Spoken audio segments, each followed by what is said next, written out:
quelle est la réalité africaine dans sa globalité, en particulier l'Afrique occidentale que la France occupera à partir du 19e siècle en abolissant l'esclavage, parce que c'est la France qui va abolir l'esclavage en Afrique de l'Ouest, pour lui substituer le travail forcé, avant de lui substituer le travail salarié normal. Mais nous savons, il suffit de lire les textes de Marx, la réalité du travail forcé. Le travail forcé dans le progressisme de la marchandise, c'est un progrès puisque c'est une abolition de l'esclavage. Toutes ces régions-là sont esclavagistes en 1802 et elles ne sont pas esclavagistes en 1802 parce que le méchant Napoléon est allé en Afrique de l'Ouest.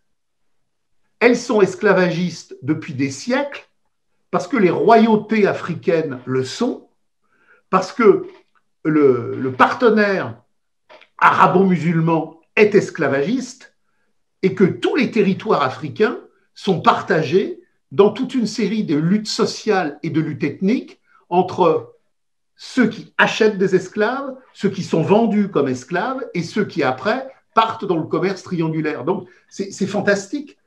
La seule chose que l'on retient de Napoléon, c'est le fait qu'il a rétabli l'esclavage en 1802.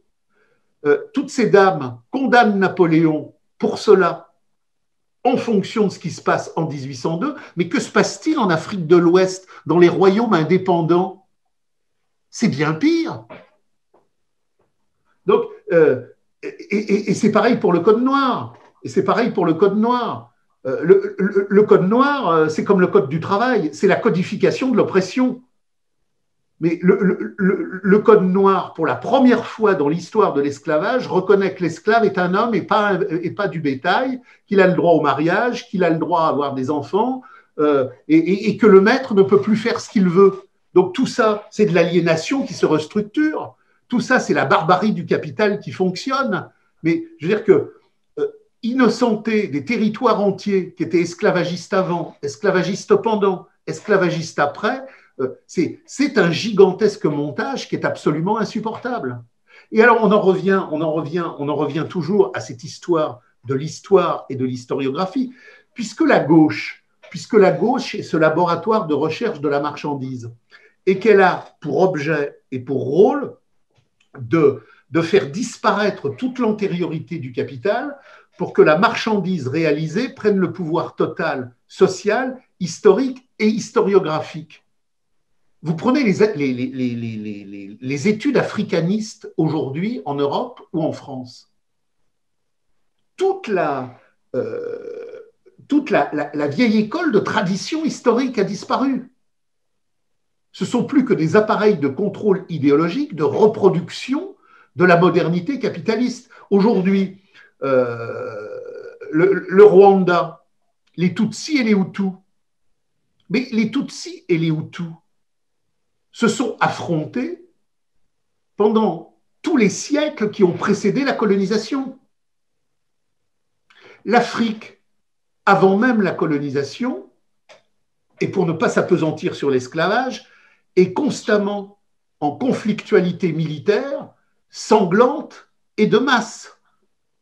Si vous lisez le texte de Engels, L'origine de la famille et de l'État, vous savez que dans toutes les dimensions pré-civilisationnelles, pré-urbaines, le grand clivage spatial des affrontements, c'est la houe et la lance.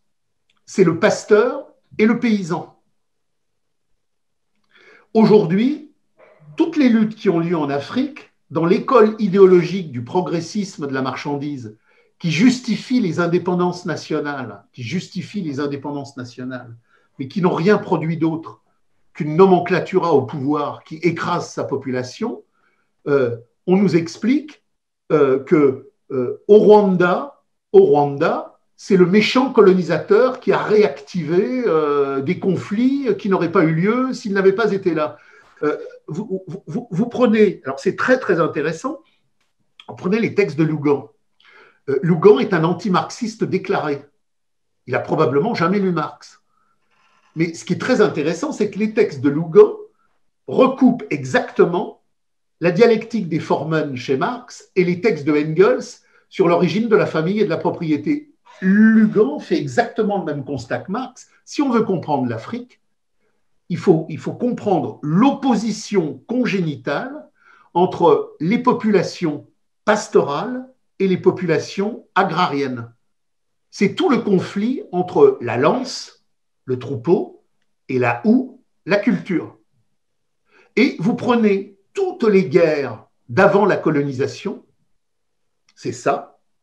La colonisation gèle les conflits dans une structure coloniale administrative, et dès la décolonisation, toutes les guerres tribales et ethniques d'avant la colonisation se remettent en mouvement sur cette séparation entre la lance et la houe. Et tout le conflit Rwanda, Burundi, Tutsi, Hutu, c'est la conflictualité historique qu'a positionnée Marx entre les populations paysannes et les populations pastorales.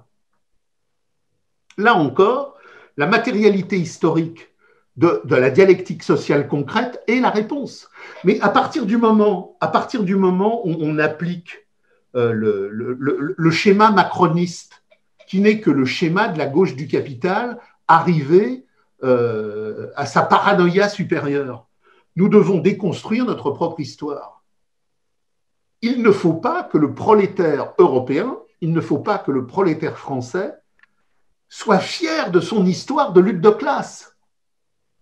Il ne faut pas qu'il communie à 1871. Il ne faut pas qu'il communie à 1841. Il ne faut pas qu'il communie à 1832.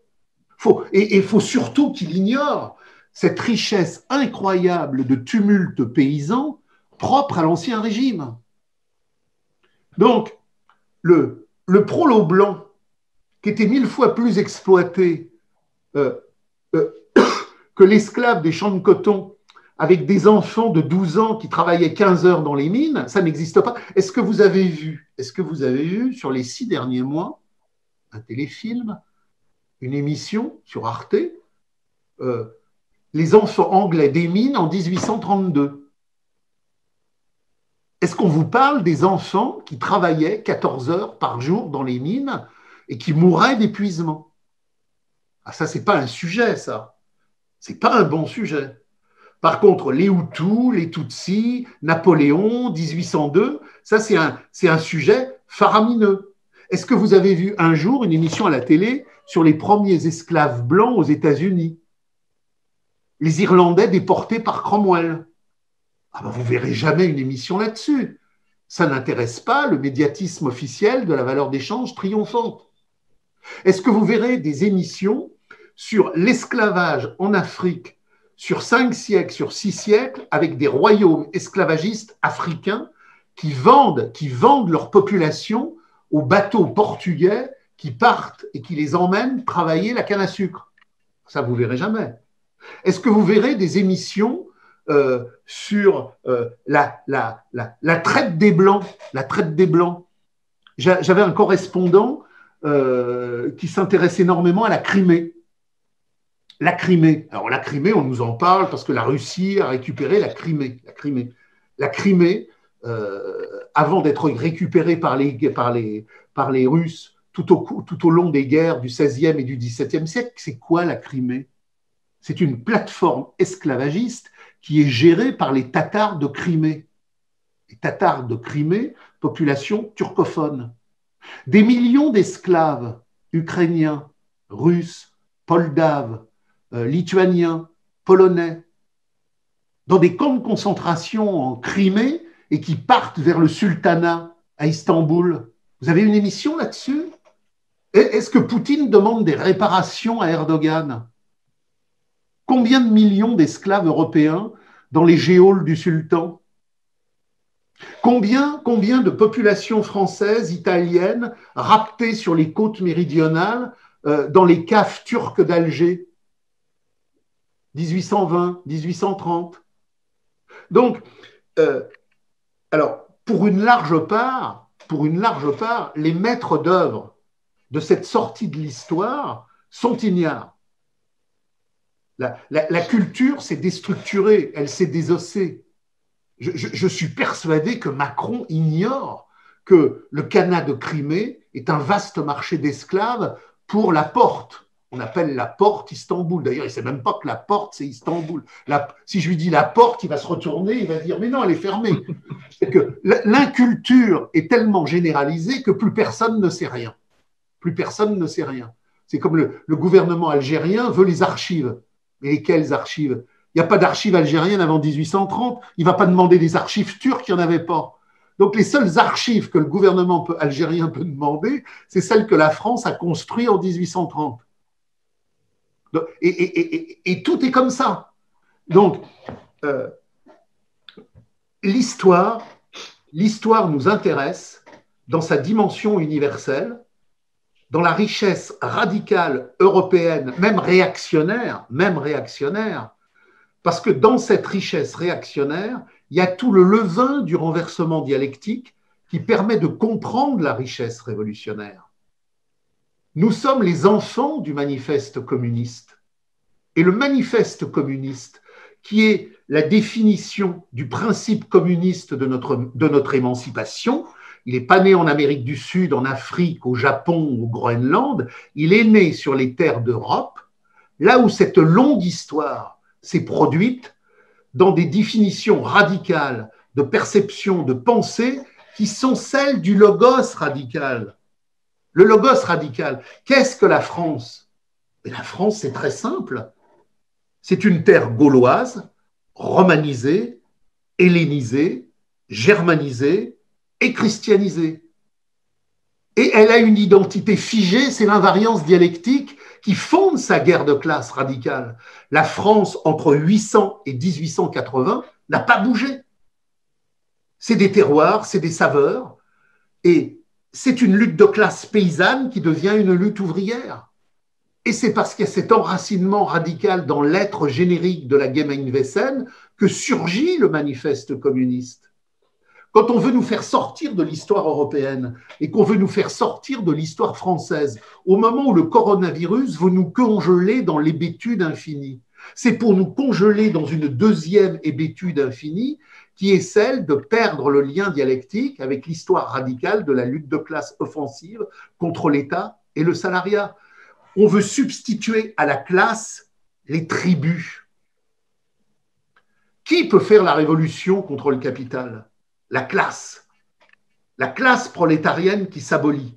Et la classe prolétarienne, il n'y en a qu'une. C'est le prolétariat universel radical qui se réapproprie son histoire. Les tribus, il y en a 10, il pourrait y en avoir 1000. Il y a les immigrés, il y a les noirs, les jaunes, les LGBT, les malheureux, les bobos. Tout ça, c'est des tribus. Et ça va où, ça? C'est la recomposition infinie de la marchandise, c'est la recomposition infinie de l'esclavage et de l'État. Ça, c'est la clientèle du capital.